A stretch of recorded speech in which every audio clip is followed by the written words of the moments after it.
ఇప్పుడు రీసెంట్గా government 6 guarantee స్కీమ్స్ని implement చేయడం స్టార్ట్ చేస్తుంది. సో వీటన్నింటినీ కంప్లీట్గా ఫుల్ ఫ్లెడ్జ్గా చేయాలి అంటే అట్లీస్ట్ 100 days అయితే పడుతుంది.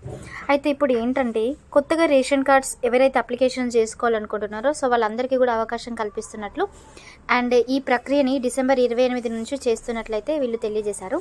అండ్ ఇంతే కాకుండా ఆల్రెడీ ఎవరికైతే రేషన్ కార్డ్స్ ఉన్నాయో ఆ రేషన్ కార్డ్స్లో ఉన్న వాటిల్లో మార్పులు చేర్పులు చేసుకోవడానికి ఊర్లలో గ్రామ సభలు అయితే నిర్వహిస్తున్నట్లు తెలియజేశారు.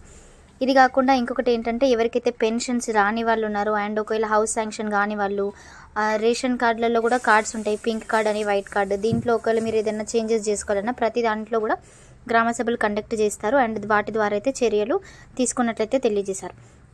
ఇంకొకటి కొత్త రేషన్ కార్డ్కి అప్లికేషన్ చేసుకోవాలనుకునే వాళ్ళు నేను డిస్క్రిప్షన్లో వెబ్సైట్ అయితే ఇస్తాను. ఆ వెబ్సైట్ పైన మీరు కనుక క్లిక్ చేసి చెక్ చేసుకోండి. మనకి ఈ వెబ్సైట్ అయితే 28 నుండి యాక్టివేట్ అవుతుంది. ఒకవేళ నిజంగానే అర్హులు అయ్యే ఒకవేళ మీరు అప్లికేషన్ చేసుకోవాలనుకుంటే డిసెంబర్ 28 నుంచి అప్లికేషన్స్ అయితే చేసుకోండి. మీ దగ్గరలో ఉన్న మీ సేవా కేంద్రానికి వెళ్ళి కూడా మీరైతే దీని మీద కనుక్కోవచ్చు.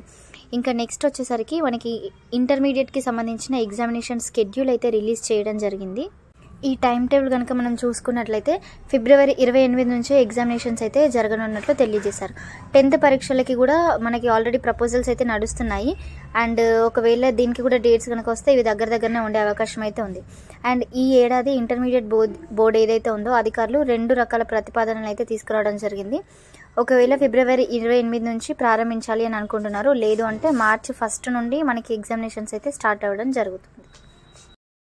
అండ్ ఇది కాకుండా డిస్టెన్స్ ఎడ్యుకేషన్లో ఎవరైతే చేస్తూ ఉంటున్నారో సో వాళ్ళకి కూడా ప్రస్తుతం లోక్సభ ఎన్నికల హడావిడి అయితే నడుస్తుంది కాబట్టి ఎంసెట్ కానీ ఇతర కాంపిటేటివ్ ఎగ్జామినేషన్స్ ఏవైతే ఉన్నాయో సో అవి కొంచెం లేట్గా జరిగే అవకాశం అయితే ఉంది.